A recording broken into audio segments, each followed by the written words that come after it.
Assalamualaikum warahmatullahi wabarakatuh. Kicau mania, kacau mania, dimanapun kalian berada di seluruh Nusantara, Indonesia tercinta, di Malaysia pun juga ada, Singapura juga ikutan nyimak.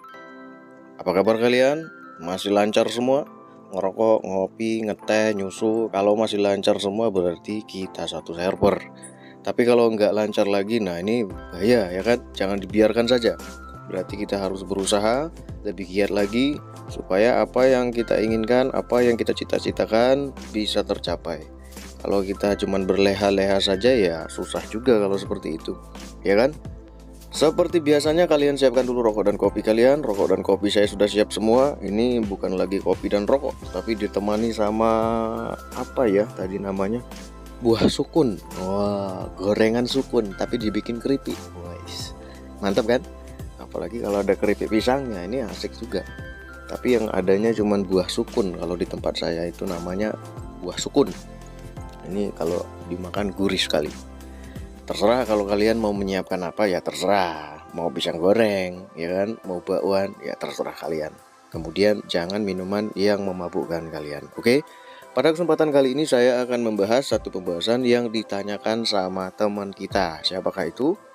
Pertanyaan ini datang dari nama akunnya Yeni Febriani. Mbak Yeni. Mbak Yeni menyimak, Mbak. Mbak Yeni apa Pak Yeni ini? Saya rasa Pak Yeni ini yang menyimak, bukan mbaknya nih. Mudah-mudahan sudah siap rokok dan kopi. Kalau nggak siap ya siapkan dulu. Tapi kalau nggak ngerokok, nggak ngopi ya jangan, ya kan? Pertanyaannya seperti ini, apa sih Om minus suhu tubuh itu dan gimana penanganannya? Apa harus kasih jangkrik? Apa harus full kerondong siang atau malam? Dan apa harus kasih mandi? Kalau dijemur berapa lama? Oke.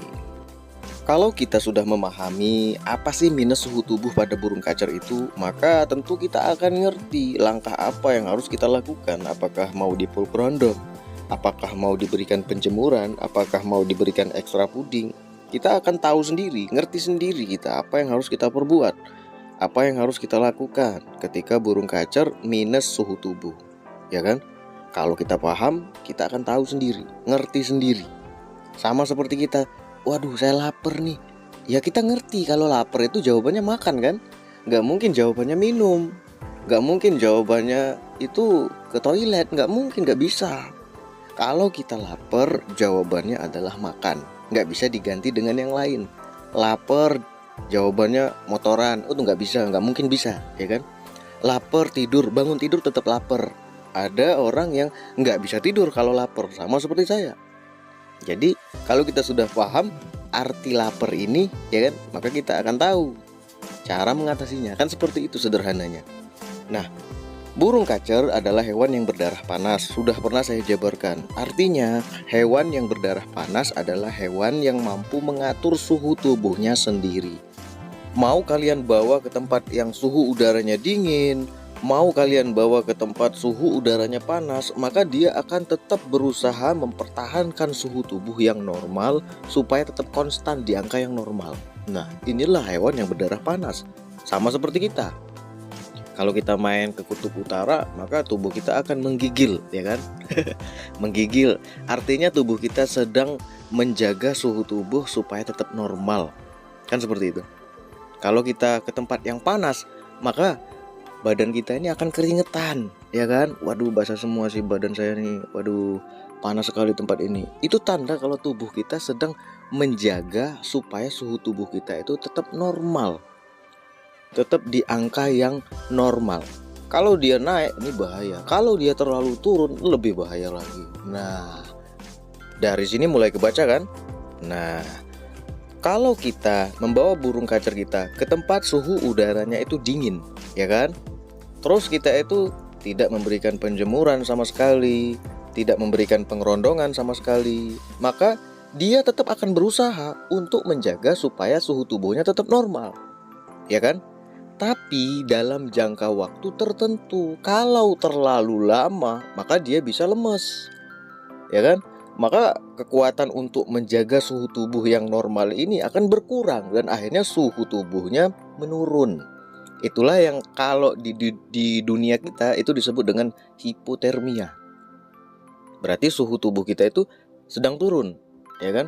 Kalau tubuh kita ini tidak bisa mengembalikan ke angka yang normal, maka kita bisa koid, kita bisa tiwas, ya kan? Itulah mengapa kalau di dunia perburungan, perkaceran, ada yang namanya penjemuran, ada yang namanya pengumbaran, ya kan? Ada yang namanya pengerondongan. Salah satu fungsi di antara rawatan itu adalah supaya terjaga suhu tubuhnya. Kan seperti itu. Ada kan burung kacer ini yang berasal dari daerah yang suhu udaranya panas, ya kan? Kemudian dia ditangkap orang, dibawa ke tempat kita yang suhu udaranya itu dingin. Maka yang terjadi adalah dia akan berusaha untuk menjaga suhu tubuhnya supaya tetap normal. Sedangkan kita sebagai sang perawatnya nggak ngerti, nggak paham ini. Kita nggak tahu kalau burung kacer ini berasal dari tempat yang suhu udaranya itu panas. Kemudian malah kita berikan pemandian, rutin, pengembunan. Yang terjadi adalah burung kacer ini akan ngedrop, ya kan? Energinya itu akan habis untuk mempertahankan suhu tubuhnya. Kita berikan makan, dipakai untuk mempertahankan suhu tubuhnya. Kalau perawatan ini terlalu lama, maka burung kacer ini bisa ngedrop, kesehatannya bisa menurun. Itulah tanda-tandanya burung kacer ini ketika dia mengalami suhu tubuh yang kurang normal atau di bawah angka yang normal, biasanya dia giras. Dia seperti burung kacer yang ketakutan. Kenapa? Karena energinya habis. Fighternya pun juga hilang kalau energinya habis, ya kan? Badan itu lemes, gimana mau fighter? Ada yang memang fighter sejati, lemes nggak lemes, pokoknya fighter saja. Yang terjadi adalah ya badan nggak fit, fighter tinggi, kanibal keluar, kan seperti itu, ya kan?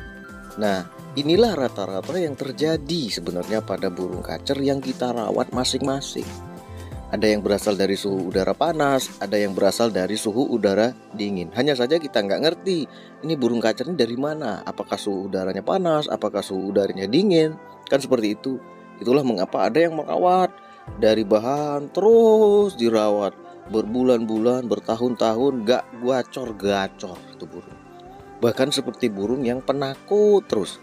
Ngelihat kita seperti kayak ngelihat hantu kan, ya kan, giras terus, nggak pernah jinak. Dijor tambah giras, ya kan, main jor-joran tambah giras, diberikan pemandian tambah giras. Padahal begitu banyak orang yang mengatakan kalau mau menjinakkan burung kacer itu berikan pemandian rutin. Yang terjadi malah bukan jinak, malah tambah giras.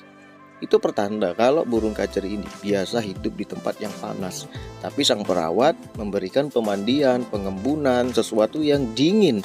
Yang terjadi adalah ya susah dia untuk menjaga bagaimana suhu tubuhnya ini bisa tetap normal. Akhirnya energi. Dari mana sih suhu tubuh ini? Dari proses metabolisme tubuh.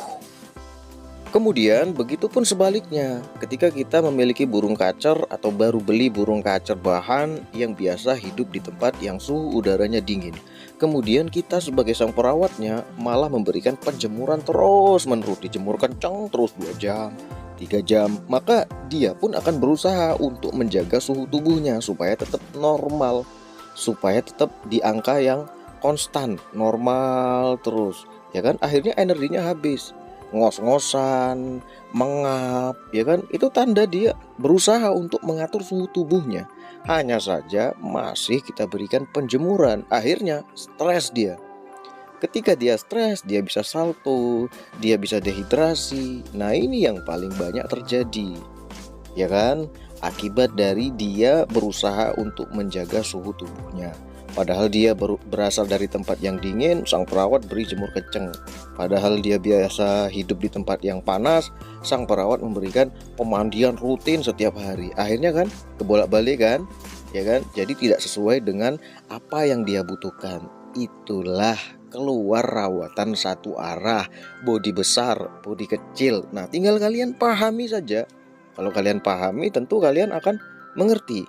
Kemudian setelah dipahami, harus kalian kembangkan. Kalian harus perhatikan kondisi burung kacer kalian masing-masing. Nggak harus cuman, satu arah begini saja. Tidak, harus kalian kembangkan. Nah, suhu tubuh burung ini sangat hebat kalau menurut saya. Nggak sama kayak kita. Kalau suhu tubuh kita sama kayak suhu tubuh burung, kita bisa koid, kita bisa tewas. Kenapa? Karena suhu tubuhnya itu sangat tinggi. Kalau kita di angka normalnya itu 36 derajat Celcius, kalau dia itu bisa-bisa sampai 45 derajat Celcius. Bayangkan coba, betapa cepatnya sistem metabolisme tubuh dia. Detak jantung dia pun berbeda dengan kita. Detak jantungnya itu sangat cepat sekali. Kalau salah satu saja bermasalah, ya kan, suhu tubuh menurun, maka nggak normal akhirnya dia. Bagaimana kacer bisa ngobrak, kacer bisa buka ekor, kacer itu bisa tarung, kacer itu bisa bongkar materi? Ya nggak bisa. Wong suhu tubuhnya nggak normal, ya kan? Maka dia akan berusaha untuk menormalkan suhu tubuhnya. Sudah dia berusaha, sang perawat malah merusak usahanya. Dia berusaha menaikkan suhu tubuhnya, sang perawat digedor sama mandi terus. Ya nggak sesuai, ya kan? Jangankan diberikan pemandian, cuaca yang terlalu dingin misalnya, kita letakkan itu di luar, digantung di teras, ya kan? Ya burung ini suhu tubuhnya lama-lama akan menurun.